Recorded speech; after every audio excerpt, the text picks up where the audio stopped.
Përshëndetje, unë jam Klotilda Harka, jam këtu për të bërë një takim virtual në kushte karantine me një artiste shumë simpatike.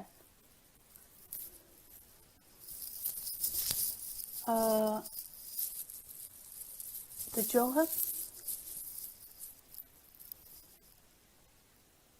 Ajo është këngëtare, është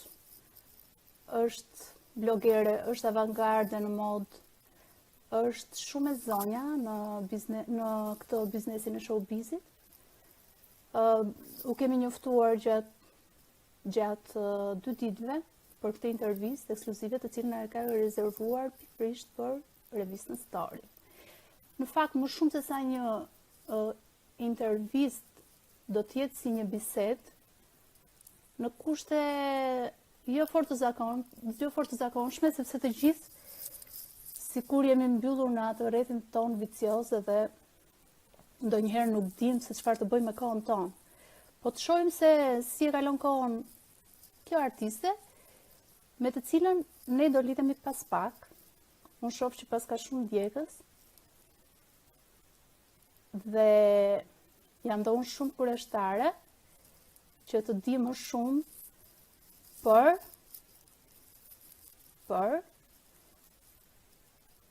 i fillon emri me jo, por në fakt ne na ka thënë po. Ajo quhet Jonida Maliqi. Derisa Jonida të lidhet me ne po bëjmë një prezantim të shkurtër të saj, e cila në një periudhë, domethënë, mund të themi ka një kohë të caktuar që nuk shfaqet askund. Arsyen pse nuk shfaqet, do na e thot ne në këtë takim virtual. Unë mezi pres që ajo të hyj në linjë, ta pyes, të më përgjigjet. Kemi shumë gjëra për të folur, ne do jemi live këtu për gati 1 orë. Besoj që edhe ju mund të keni pyetje për Jonidën, dhe mund t'i bëni padyshim. Pyetje nga më të ndryshmet, kuriozitet, çfarë doni të dini për Jonidën, si e kalon kohën në karantinë, një vajzë e artit, e showbizit, e cila duket gjithmonë sikur del nga kutia, është gjithmonë në perfekcion. Si a del ajo? Çuditem dhe unë në fakt. Çuditem dhe unë. Po se si a del, do na e thot vetë Jonida. Po presim që ajo të hyj.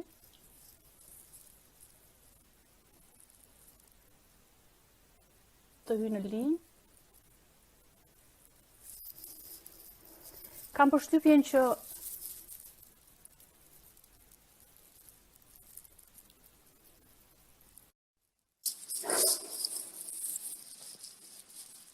jemi gati? Që hyra në linjë. Ua, mezi po të prisja, po ti qënë ke në kushte shumë komode. Po dola në verandë, isha rehat, të dija rehat edhe t'im birë, sepse di që do flasim gjatë, kështu që përshëndetje Klotilda, u pam më në fund, do vetëm kështu virtualisht, se kemi komunikuar vetëm me Aisha. Po, unë ndaj në prezantimin tim, thash do bëjmë një bisedë kështu virtuale, do më thënë, që mos ta quajmë intervistë, sepse kur i vate emri intervistë, sikur stepesh pak, edhe unë edhe ti. Okej, unë po qëndroj po marr këtë pozicionin si të qëndroj në shtëpi. Me që sot jam turkuarin kas për ju, që t'isha... Jo, je në perfekcion. Dëgjoj, të pyes, sa kohë të mori ky grim? Vetëm 20 minuta. Pa marrë në konsiderat dushin, Këto adetet e tjera, kremrat e gjërat. Shqyqyrë në këtë periudhë e shfrytëzojmë edhe për kujdesur akoma më shumë për lëkurën. Megjithatë, mendoj si dominanca hera herës abuzoj me ushqimet.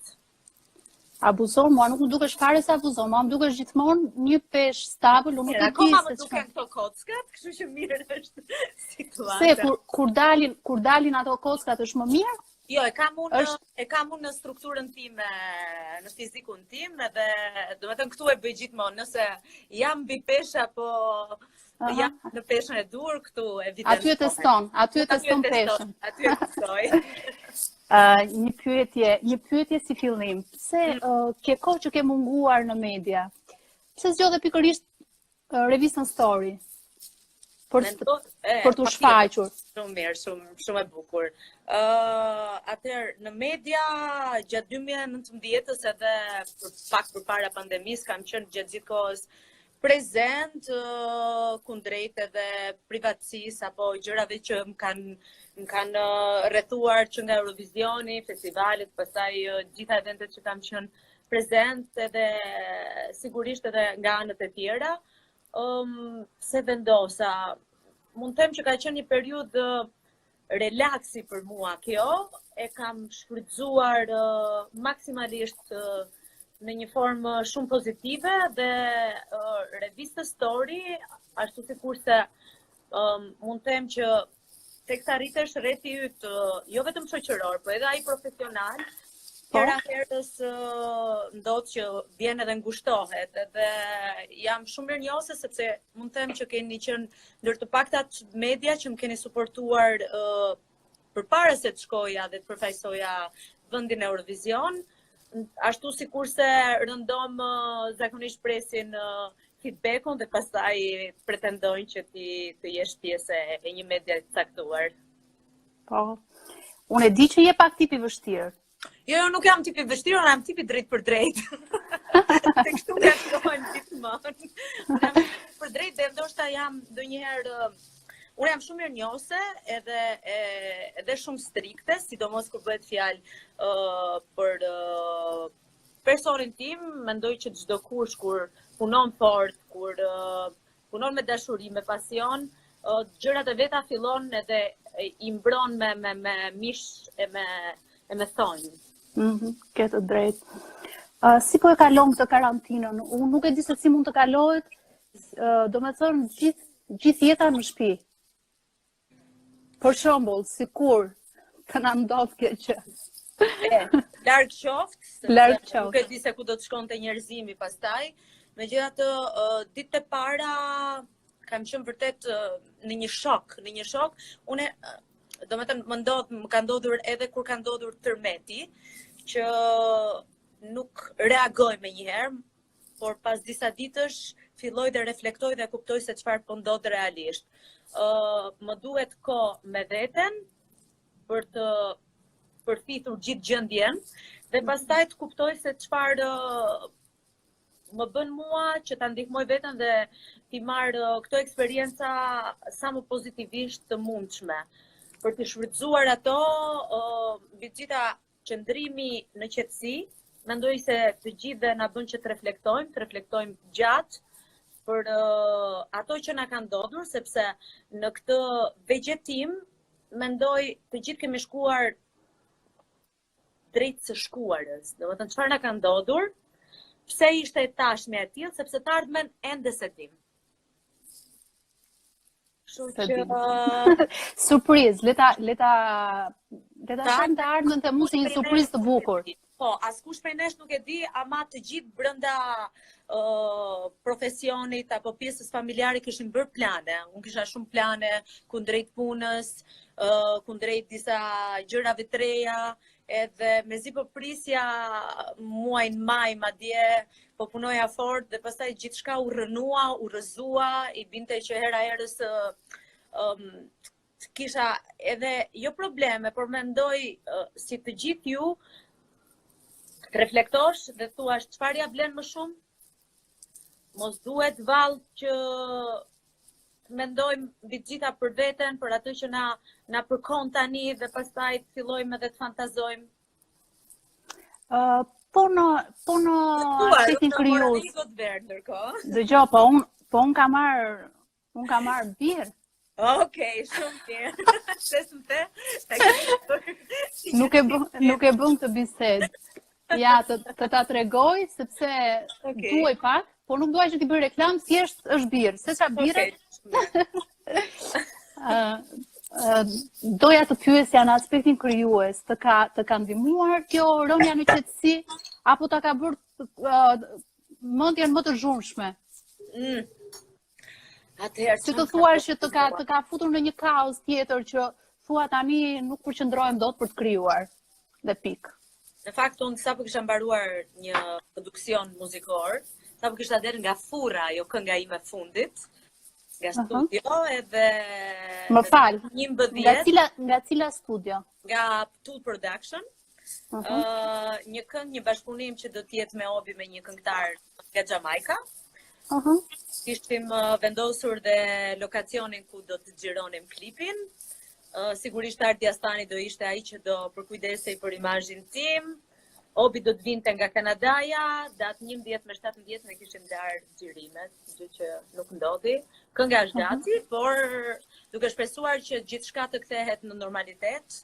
Menjëherë pastaj do jem e përqendruar që të realizoj sa më shpejt këtë klip. Ndërkohë po punoj edhe për një këngë tjetër, është studio TikTok, që është një këngë shumë personale, për një ndjesi shumë të bukur, dhe krejtësisht ndryshe nga kënga që është gati, që planet I kisha ishte shumë ta moj Klotilda, por unë besoj se këto planet, domethënë kjo periudha do të shërbej që këto planet të bëhen edhe më të perfeksionohen edhe më shumë.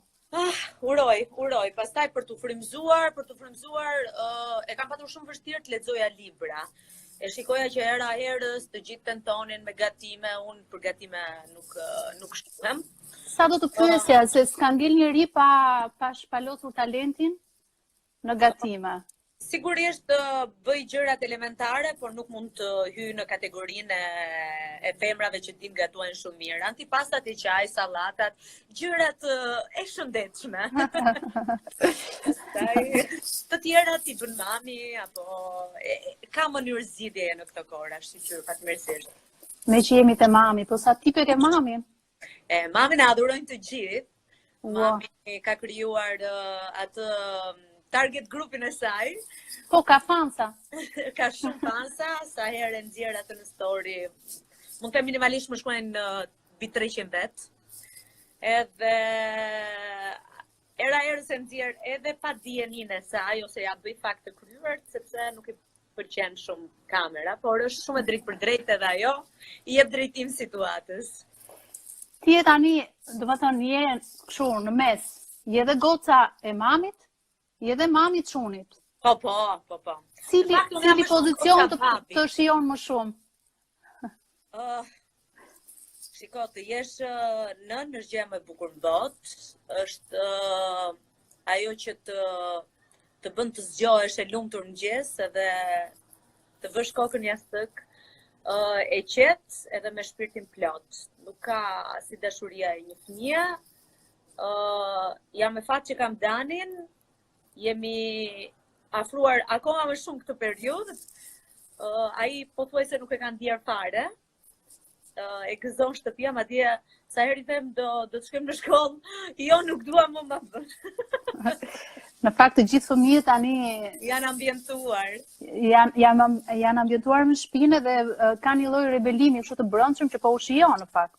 Se shkolla, të themi drejtë, nuk është në një të çosh në 7 të mëngjesit. Jo, nuk është në një fëmijë, por e lodhshme është. Është detyrim. Detyrim normalisht. Po me që më the për këngën, atë këngën dua të them pak se më ngeli në mendje atë. Po, edhe unë atë po bëj se të kam kështu. Dua të rehatojm pak. Më shumë.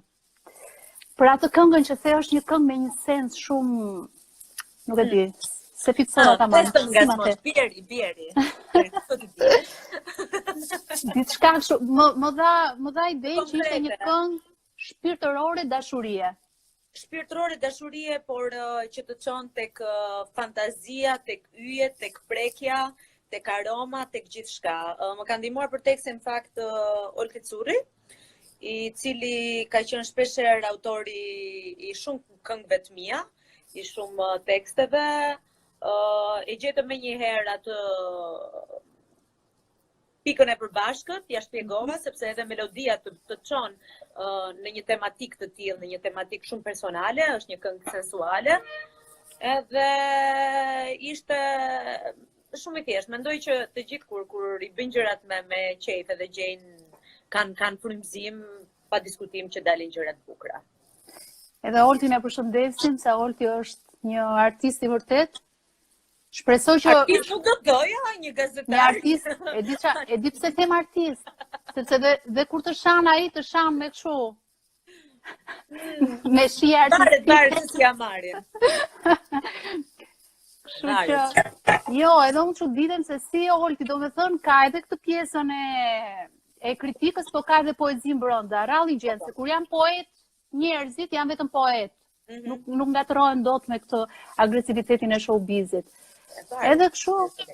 Mendoj që ka të bëjë. Po mirë, kur punon me Oltin, ti ja paraqeti den apo të vjen ai me frymëzimin e vet? Jo, unë i çoj demon.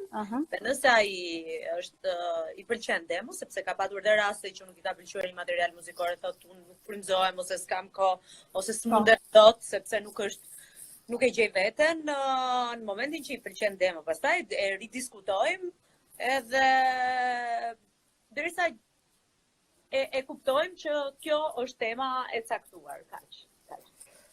Po ti vetë si zgjedh këngët në studio? Shkon në çdo studio dhe zgjedh atë këngë që të pëlqen apo? Jo, tani domethënë kohërat kanë ndryshuar. Mund të them që ka ikur ajo periudha kur këngët t'i ofronin kompozitorët edhe ti thjesht i dëgjoj melodi në piano. Tashmë studiot diskografike, ashtu sikur se më ka ndodhur së fundmi, më vetë ofrohen, më dërgojnë demot e kënduara nga këngëtare që punojnë në ato studio dhe pastaj unë përzgjedh ose i testoj nëse i përshtaten vokalit apo më pëlqejnë për gustot e mia personale, profesionale. Meqense ti fitove festivalin e këngës, shkele Eurovisionin, e provove ato që të gjithë e kanë ëndër këngëtarët shqiptar. Kjo do thotë që ti tani e tutje nuk do marrësh më pjesë në festivalit shqiptare? Kush e tha këtë? Kopë mu. Të ndryshoj byroja e RTS-s, sepse si çdo këngëtar edhe unë kam patur problematikat e mia në atë festival, jo shumë mbështetje nga ana e RTS-s. Kështu që në momentin që do mendoj se aty do të ketë pak drejtësi, patjetër që do të rimerja pjesë për të rifituar dhe njerë emocionet e jashtëzakonshme që ka patur skena e Eurosongut, fansat, media atje, gjithçka që trettonte që ishte mund të them kulmi i karrierës time artistike dhe që vërtet e kam ndier veten artiste. Duke interpretuar këngën Ktheu tokës, ti dukesh sikur edhe toka këndonte me ty. Aq fuqishëm e ke ndjer. Shumë e kam ndjer, në fakt shumë. Duke ndjej. Nuk kam mundur do ta këndoj atë këngë playback për një vit, përveç se kur më desh të hapja festivalin e radio televizionit këtë vit, sepse isha në maj të Pikalojit, edhe nuk bëra prova mjaftueshëm, por gjatë gjithë Eurovision Tour, gjatë gjithë asaj periudhe unë s'mundesha dot, nuk e ndjeja emocionin që më përshkronte teksa e këndoja të këngë live. Ktheu tokës ndoshta kishte një lidhje direkte me emigrimin, por hera herë se ndjej sikur i përkon edhe kësaj kohës së pandemisë, Ktheu tokës. Pare çfarë si kemi marrë kësaj toke, dhe ndoshta kjo është forma që po na i shpërblen, dhe nuk ka faj. Me që jemi këtu, ti beson te karma, te fuqia e karmës? Unë besoj shumë te karma dhe kam patur një parim në jetë, mos bëj keq, mos gjesh keq. Bëj mirë, e do gjesh padyshim mirë. Sigurisht që jeta është një formë grafike, një formë grafiku ku ka uljet dhe ngritjet e veta, por ato janë mësime nga të cilat mësojmë të gjithë, nga të cilat bëhemi më të fortë, mësojmë se si të reagojmë, se si të bëhemi më human, dhe e gjitha vjen mendoj me pjekuri. Ti thua se në çfarë moshe mendon se një femër e arrin pjekurinë?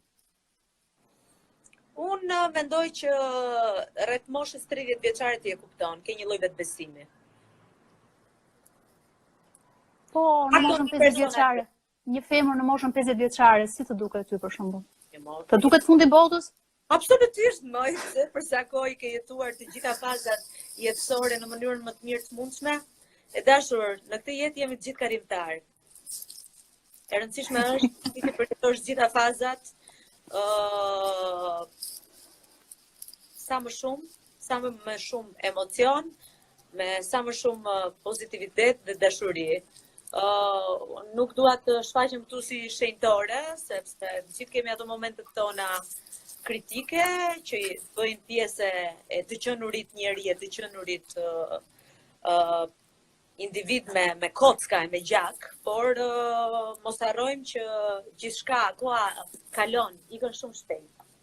Dhe është shumë e rëndësishme mos ta kesh kokën pas edhe kesh pengje në jetë. Ti je tipi që e shijon jetën në maksimum, që kur e ke diçka e shijon në moment, jo kur të ikën, ose siç ndodh me njerëzit në përgjithësi. Kam filluar ta përjetoj atë, ta jetoj atë në maksimum. Mund them kur kam arritur pjekurin, kur kam kuptuar që gjërat që i dua fort, duhet i mbaj fort, edhe mos ti humbas ato. Pi pak verë. Se po qesh. Mendova të bëje një thyrje duke pirë pak verë. Po. Ja mund me një gotë verë, jo. Kjo është gota e para apo e dytë? Thuaj të drejtën. E treta e dashur. Ma mori mendje. Kam ngrënë një drek shumë të mirë sot, edhe të bëft mirë. Faleminderit, jemi në shtëpi. Plus unë nuk arri asnjëherë të pijem dhe të degradohem, nuk më ka ndodhur, përveç se kur jam dheur herën e parë dhe kuptova se sa e frikshme ishte, dhe pastaj e kam gjithmonë situatën në kontroll, nuk është se dua të kaloj, domethënë mos ta kem veten në kontroll dhe të bëj budalliqe për të cilat ndoshta nesër nuk i mbaj mend apo mund të bëhem pishman. Po, se je dhe VIP. Kjo është ja VIP, nuk e di. Të vjen mirë, ke disa benefite në vendin që jeton edhe gjithçka që ndodh është më e thjeshtë për një personazh publik, por nga ana tjetër sigurisht që paragjykimi është shumë më i madh se sa individët e thjeshtë. Po pse e vrisni mendjen për paragjykimet, Jonida? Sepse jetojmë jeni në majën e piramidës. Ju na shikoni ashtu, por mos harroni që ne jemi njerëz mbi të gjitha, ne kemi emocionet tona, përveç faktit që profesioni ynë është publik, edhe ne mërzitemi, edhe ne kemi ndoshta një hipersensibilitet ndryshe nga individët normal, sepse skena të qenurit gjatë gjithë kohës në tension, edhe të qenurit gjatë gjithë kohës perfekt në sy të tjerëve, sepse ndryshe nuk do të shkonte, të bën që ti të kornizohesh, ti të jesh shumë robotike, dhe të harrosh që edhe unë do frymoj, edhe unë ndoshta do gaboj, edhe unë ndoshta dua të bëj revolucionare në një pikë caktuar, sepse kështu e ndjej. Më pëlqen. Me që jemi këtu te kjo situata, dëgjoj, unë ty të kam parë që poston shpesh video duke shumë e gëzuar, duke shumë e lirë. Mund të themi që e ke thyer karantinën apo ke ndjekur rregullat? I kam ndjekur rregullat, sigurisht që kur më është dashur të lëviz kam marrë leje, nuk kanë qenë thjesht për arsye argëtimi, unë kam origjinën në jug, askush nuk e di sepse unë jo çdo gjë do ta bëj publike, se çfarë më lidh mua në jug të Shqipërisë. Dhe krahas sigurisht që kam qenë brenda kushteve, brenda limiteve, nuk kam patur kontakte me njerëzit e tjerë, kështu që mos makine me rakën, ju lutem shumë. E dua më fort veten se ç'ndoni ju. Ishte për mua kjo? Jo, ishte për gjithë. Jo, unë u bëra ziliqare sepse unë kam harruar të ecim duket, vetëm shkallët ditës brezet i ngjis. Unë se kuptoj dot këtë pjesën e zilis, sepse unë nëse shikoj një natyrë të bukur, nëse shikoj foto të bukura, nëse shikoj një individ që më pëlqen, Dhe nëse nuk do më pëlqente, nuk do ta ndiqja, por nëse shikoj natyrë të bukur dhe dikush më fal pozitivitet, pse të bëjmë xheloze? Ku ma gjen shikoj gjëra ndryshe nga kjo monotonia ose ndryshe nga këto manit tani që kanë nxjerrë këto pandemi, TikTok-e, kështu njerëz që kërcejnë në mënyra të çuditshme, disave i shkojnë, disave jo, por varet. Pra aty në TikTok më duken gjithë të çmendur, unë nuk e di fare. Kam hyrë për të parë, po. Uroj mos rroj se dhe unë, hajde gëzuar. Ti s'ke hyrë, gëzuar.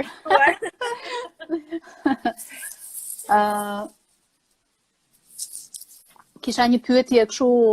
Unë TikTok nuk kam hapur thjesht për të parë se çfarë bëhet, sepse isha kështu pak si old school, ndërkohë që kur komunikoja me miqtë e mi më vinin ndjeni për këtë aplikacion, por është interesant për disa që vërtet krijojnë art ose bëjnë disa gjëra shumë fan. Pastaj ka dhe nga ato që janë çuditshëm, por brenda ekstremitetit vet.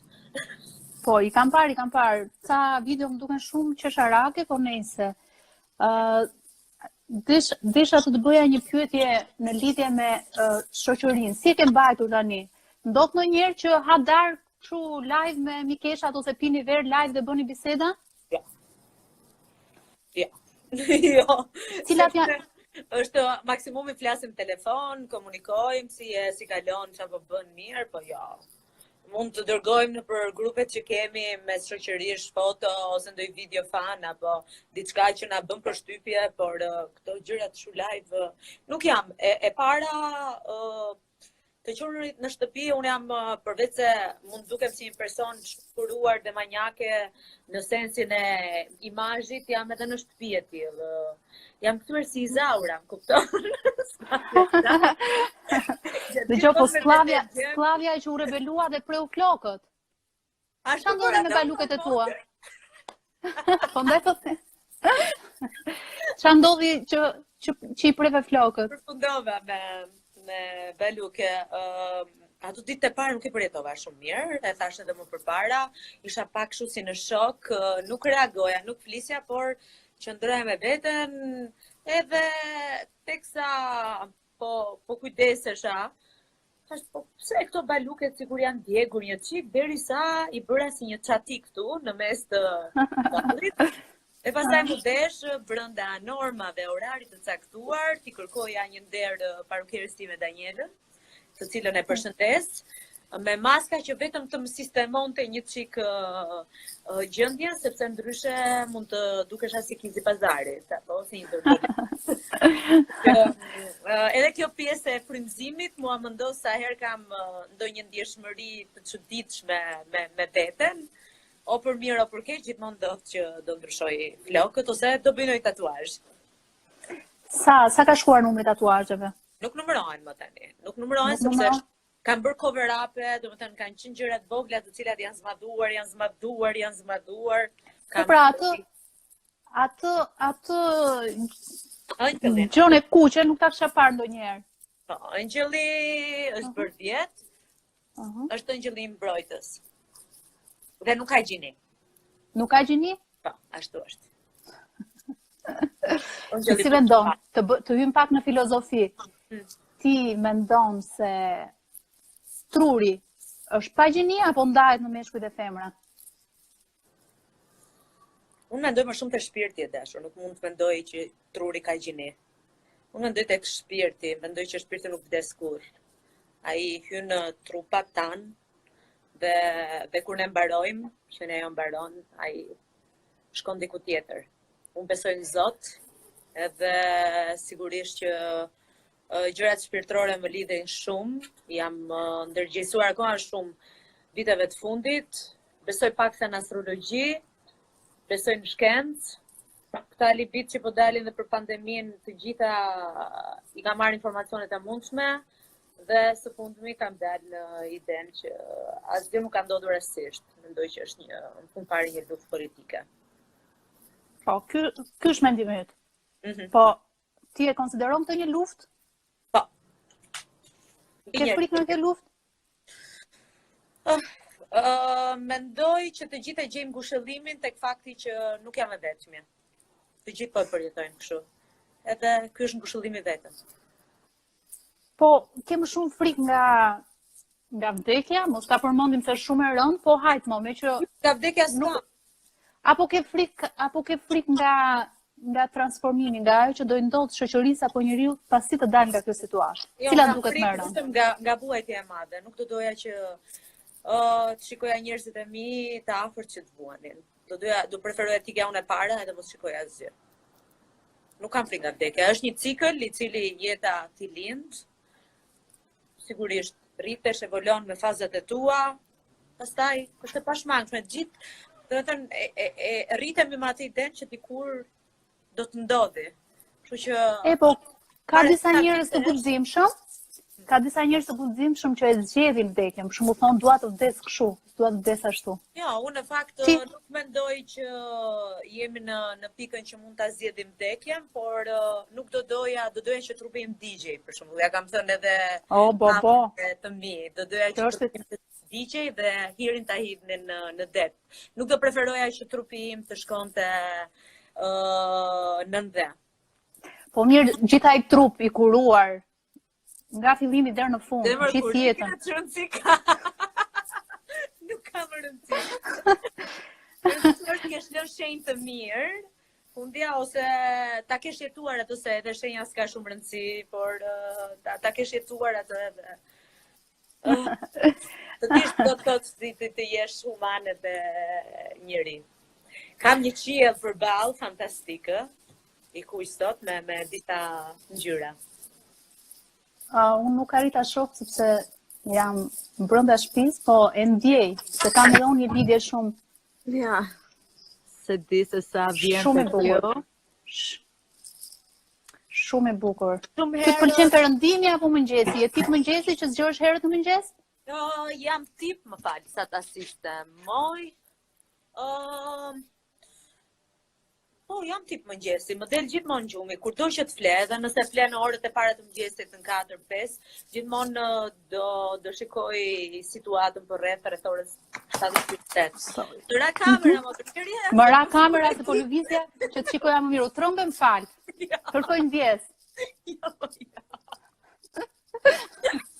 Po perëndimi më pëlqen shumë. Perëndimi sa herë është, domethënë, sidomos në këtë periudhë që kam qenë në shtëpi, por edhe kur jam buzdetit, unë jam artiste dhe sigurisht që kjo pjesa e romanticitetit, pjesa ndërlidhse me natyrën është një pikë shumë e fortë e imja, por preferoj perëndimin. Agimi është i rrallë për të parë, nuk para e shoh agimin, por sa herë ndodh sigurisht mrekullohem. Përdore një fjalë romantike. Po. Do të bëj një pyetje tani, po mos më shaj. Mori mendje. Që do të thash më vonove kaq shumë mirë, se s'kam asor sa duhet orë. Po doja që të arrinim kulmin e bisedës. Ka një kulm gjithçka. Okej, Rato. Tani romantike dhe Romeo. R thua ti. Shkojnë bashk. Se me Romeon e ka bërë Shakespeare-i. Edhe Unionida e Julieta. Tani si është puna? Tani ju luani me ne apo ne luaj me ju? Nuk e kuptoj. Modra, u knaqet juve kur luajtut me ne? Tani, ku ka ardhur momenti të luajmë? Po si luajmë ne, si shok apo si më shumë shok? Këtë dua. Për të parë. Po, për shembull, si ta kuptojmë ne që nuk jeni shok, jeni më shumë se shok? Po çfarë duhet juve njëherë? Nuk hani bukë, nuk ju zgjumi natën? Apo do ndjeni më të lumtur? Se nëse do ndjeni më të lumtur, unë direkt e them, po kam hallin mos mërziteni. Jo. Do ndjeni më të lumtur, të siguroj, sepse do themi që o Zot ekziston dashuria. Ti mendon që kemi kaq dashamirës. A ja vlen ndonjëherë ti ndash gjërat që i do me të tjerët, sepse unë gjithmonë kam qenë shumë strikte kundrejt kësaj gjëje. Paska për shpirt, ashtu sikurse çdo kusht në një marrëdhënie, çdo kusht që ndihet i mbushur, do donte ta ndante me gjithë botën. Unë i trëndem lumturisë, sepse ajo është aq e bukur, por është dhe e frikshme. E vërtet është. Jam dakord. ta ndaj gja kur u bë publike, kam qenë shumë në tension, sepse kudo ku shkoja, qofte edhe njerëz të thjesht kënaqeshin me video apo me foto. Çfarë nxjerr në fund fare? Çfarë po bëhet jashtëzakonshme? Asgjë. Po jetoj jetën. Po. Që gëzuar. Gëzuar edhe me trashëgime. Faleminderit.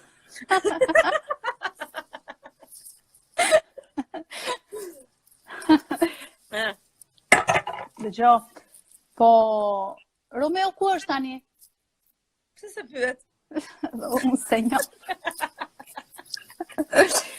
Ç'ke të numrin e telefonit? Po jo, nuk kam çaj them. Dush. Unë ta pyesësh ku ndodhesh tani për shembull? Se të paktën të vinte këtu live, na thoshte ndonjë gjë. Ë? Të na bënte ndonjë pyetje. Jo, me zemër do e shfrytëzojmë. Sa është pagesa? Ç'e flasim? Jemi në periudhë krize, më kupton? Odeta Male thot duam dasëm në kohë karantine. Qa ti themi? Shiko, çështja e dasmës është për tu diskutuar herë, të lutem shumë. Mirë, Odeta, besoj se më kupton.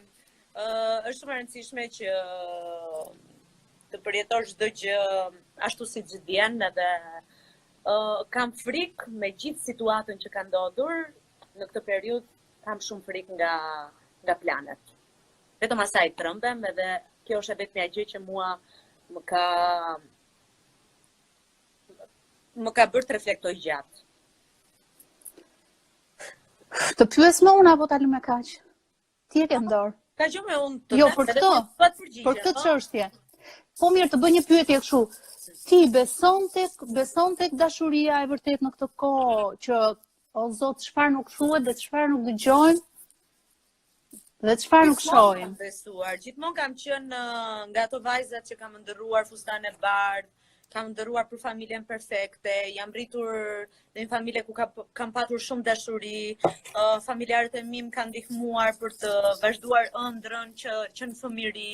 Kështu që mendoj një qenie pa dashuri, një qenie pa lumturi.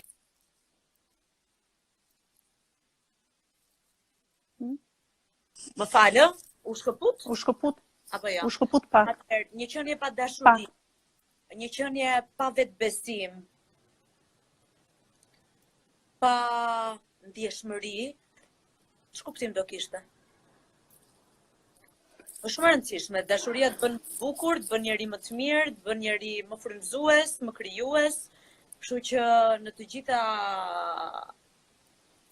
format e saj, mendoj që çdo kush duhet luftoj për të qenë i dashuruar, për të qenë i realizuar. Nuk do të thotë kjo vetëm në marrëdhëniet në çift, sepse un kam sigurisht tim birë që më përmbush maksimalisht, kam familjarët e mi, po në çift pastaj është ajo që të bën ty të qeshësh, është ajo që të bën ty të ndihesh femër, të ndihesh të dëshiruar nga dikush, e joshur, dhe ne femrat vdesim për këtë pjesë. E vërtet është. E vërtet. Po mirë, nuk po të pyes më. Lore, se ndoshta bëj një live me Romeo. Jo, dua. Do ti? Po dua. Dua dhe ndonjë gjë tjetër. Të po qeshë dhe të tani? Po. Ama se do thonë, s'ka të ngo për kjo se, për ta bërë llogarim pastaj e bëjmë gjithë shumë lehtësisht. Dëgjoj, un kam përshtypjen që kur jeni bashkë e bën ti më shumë për të qeshur Romeon se sa ai ty. E pra. Tani ja aty është, ha? Jo, është Dani. Është Dani, okay. Dani me gotën e verës.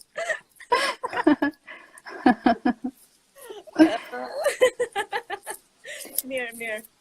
Kush ka më shumë batuta, ti apo Romeo? Nuk të them tani më. Mirë, e mbyllim me kaq. Bashkë profesioneve që kemi, sigurisht që shiko, unë Romeo e kam shumë xhane, e kam shumë shok. Po mos thua e kam shok. Në të tilla raste s'ke çartuash. Gëzuar. Gëzuar. Tani se vetëm 10% bateri. Jo, do presim kemi dhe 20 minuta. Vetëm 20 minuta, çfarë do bëjmë? Bëjmë pak yoga tani. Ku diun kjo na vlen. Jo, ja do të bëj edhe 2 pyetje në lidhje me biznesin. Me biznesin, po. Si po shkon biznesi? Si gjithë bizneset e tjera, edhe kjo ka qenë një problematikë e madhe që mendoj gjithë na ka lënë me disa orë me më pak gjumë. Ka qenë frike e madhe, sepse ajo që diskutoja hera herës me ti me motër, ka qenë fakti pse po ndodh kjo gjë dhe sigurisht ne që kemi biznese private ka patur një ndikim të madh. Për më tepër kur ke dhe staf. Kështu që më në fund u lirua disi realiteti këtu në Tiranë, kështu që të hënën mendojmë që do rifillojmë brenda limiteve, kushteve, rregullave të caktuara, edhe të shikojmë se si do të jetë ecuria. Kemi aplikuar kundrejt biznesit bashkë me Arminën me mundësitë që na janë dhënë online dhe duke i çuar dërgesat, por sigurisht që është ndjerë kjo krizë dhe mendoj që do ta ndjejmë relativisht gjatë. Të trëm mungesa e paras, për shembull, kur thua o zot, sikur të ngelem ndonjëherë pa para, do duket kështu si mendoj që unë me këto femra që e kam treguar që paraja nuk është gjithçka. Kështu që mungesa e paras, për sa kohë kam dëshirën për të punuar, kam energji, kam mundësi dhe ja dal vet, nuk më tremb. E di që po të dua, punoj fort, edhe ashtu sikurse i kam realizuar deri më sot të gjitha dëshirat e mia, patjetër që do i bëj, do vazhdoj derisa të kem energji dhe forcë edhe dëshirë për të punuar. Pastaj për sa i takon pjesës së krizës, sigurisht që është një fazë kalimtare, por sërish do dalë tek ngushëllimi që po i ndodh të gjithëve, kështu që ndoshta deri diku do kthehemi si dikur në komunizëm, do jemi paksa të barabartë, nuk do ketë kështu ndryshime. Dhe kjo do jetë një gjë e mirë për pak kohë. Uroj. Pastaj po ke menduar që pas karantinës, pas kësaj situate, domethënë të hapësh në një biznes tjetër që ti e ke ëndër, që vërtet e dashuron, po të duket për momentin utopi. Po, unë kam kohë që domethënë punoj edhe kam bërë kërkimet e mia, sigurisht që nuk mund të mbetem vetëm me biznesin, sigurisht që kisha edhe një plan tjetër për të realizuar Tirana Fashion Day, si ishte edhe ky një formë biznesi edhe tjetër gjë, por kështu ndodhi tani. S'kemi ç'të bëjmë. Për çfarë? Po qesh se unë them që ta pish të gjithë verën. Jo. Me eks. Dhe të bëj dhe një pyetje unë. Jo.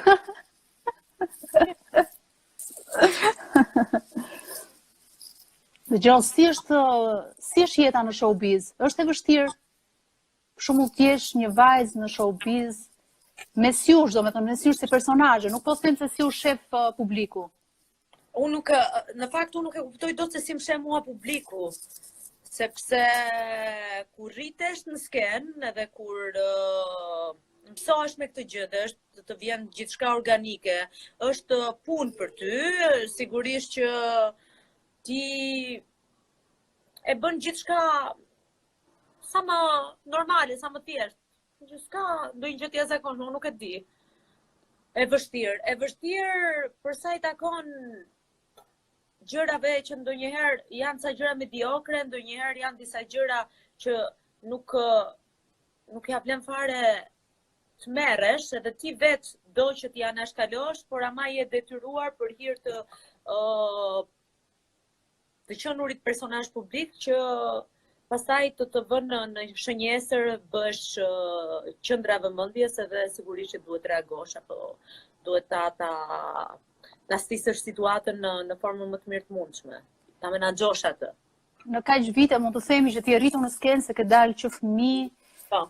E ke fituar atë imunitetin? Apo akoma mërzitesh nga shkrimet, nga portalet, nga... Unë mërzitem kur ka pa drejtësi. Unë mërzitem kur abuzohet rëndom me imazhin tim, me personin tim. Dhe këtë gjë nuk mund t'ja lejoj, sepse më është dashur fort punoj, më janë dashur net pa gjumë, më janë dashur emocione të mëdha të përjetoj, dhe nuk mund të lejoj askënd që të baltos emrin tim, apo që të guxoj dhe të kaloj mbi personalen time, aty ku nuk i takon dhe ku nuk ka drejtësi. Kështu që këtu nuk të fal dot. Nuk të fal dot sepse ndryshe i bie të isha cop mishi. Ke pasur ndonjë proces gjyqësor deri tani?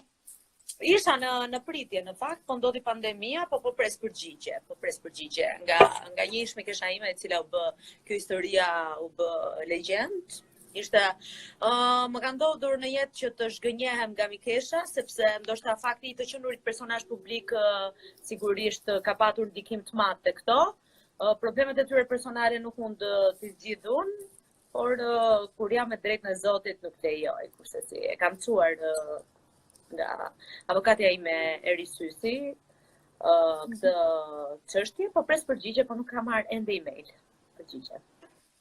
Ti mendon se kjo shoqëria mes mikeshave sot në kohë që jetojmë, nuk është asnjëherë, duhet parë gjithmonë me rezerva, nuk është asnjëherë e sinqert, apo ka edhe miqësi? I adhuroj femrat, i dua fort, edhe jam shuhem si një femër feministe, sepse mendoj që femrat janë shumë të forta se meshkujt. Femrat mund të realizojnë gjithçka. Jetojmë në një realitet maskilist, por fatkeqësisht ka raste të tilla kur njerëzit kanë probleme me veten, edhe sigurisht që problemet e tyre doja asociojnë tjetër, do t'i asociojnë diku tjetër për të patur atë 5 minutin e famës tyre, por që fund fare mbi imazhin tim nuk guxon askush, por më tepër kur ke e di çfarë më tmerron më shumë individ që e din se çfarë janë dhe si hiqen. Dhe nuk marrin në konsiderat duke pretenduar që unë jam një person shumë diskret, një person që nëse do të reagoja, unë reagoj vetëm atëherë kur vërtet më shkelin fort në kallo.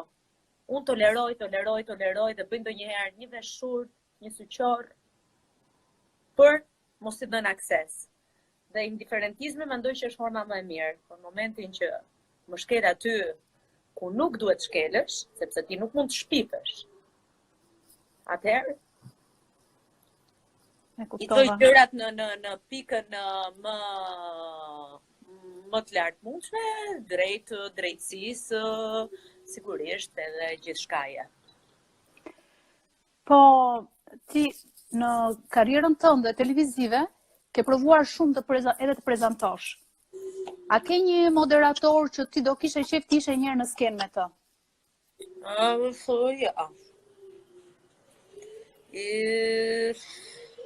Që të më kam shumë miq që janë prezantues, kam të preferuarit e mi, por nuk mendoj se prezantimi bën shumë për mua. Unë parapëlqej showt, kur kanë spontanitet, kur kanë improvizim, nëse do m'jepje një skenar të gatshëm, nuk mendoj që jam personi dur, sepse tjetërsohem, kthehem në një marionet në thonjza, edhe kjo gjë, ky skenari fiks, strikt më tensionon dhe më bën të dal jashtë nga vetja. Në show pastaj kur unë jam interaktive, kur reagoj, jam spontane, luaj, më pëlqen të bëj shaka, më pëlqen të edhe fundja të bëj autoironi, por mos kaloj kurse si në atë pjesën e prezantueses standarde. E kuptova. Mbaj mend që ka qenë një spektakël i tillë në Vision Plus që keni dalë nga ka qenë pas skenar apo jo? Në Vision Plus ka qenë me skenar apo ka qenë me skenar edhe ju doni që të ishte Kina Sani, Jo, ka qenë me skenare. Para ne ishim dy diletantët të dyja, bashkëmarrë minën, absolutisht nuk kishim patur eksperienca të tilla të mbajë një live show për 3 orë. Kështu që kjo gjë ishte relativisht e vështirë. Ishim shumë të reja, kishim shumë feeling të dyja, shumë i kesha, por sigurisht ashtu sikur se bëjnë moderatorët sot, kishim prompteri përpara, e lexonin mirë, e lexonin. Më fal. 10%. Nuk kemi bërë ndonjë gaf që të mbaj mend. Aso kohë ishte fillimi i Instagramit. Sigurisht që pati një ndikim shumë të fortë tek të dyja ne, sepse pam një dashakësi që fundfare kur shikoj ato xhirimet, them, po s'kam gjë kaq keq më drejtaj, pse u morën kaq shumë me ne. Por është pjesë e të qenurit personazh dhe sigurisht që duhet ta pranojmë. Ajo që unë nuk pranoj dhe që po dal vetë në këtë temë është kur abuzohet me komentet, sidomos në shtëpinë time ku unë e konsideroj Instagramin e kam të hapur për gjithë, që mund të bëhen pjesë e tij, por në momentin që ti kalon normat e etikës, që nga zhargoni vulgar, që nga fundja edhe gjykimi, duke mos më njohur mua personalisht, dhe që nga pjesa që ti guxon të prekësh aty ku nuk takon, pa më njohur, sigurisht atje të blokoj dhe të çoj te kosheterave pa kurfar probleme. Shumë shpejt se sa të hapësh account tjetër e të rishkruash sërish. Me kë do bëje ndonjë duet me ndonjë artist ndërkombëtar, mos themi këto shqiptarët. Me ta marrën, se janë shumë të mirë. Me ta marrën, përveç se kemi qenë shumë, u bëm shumë i kesha gjatë Eurovisionit,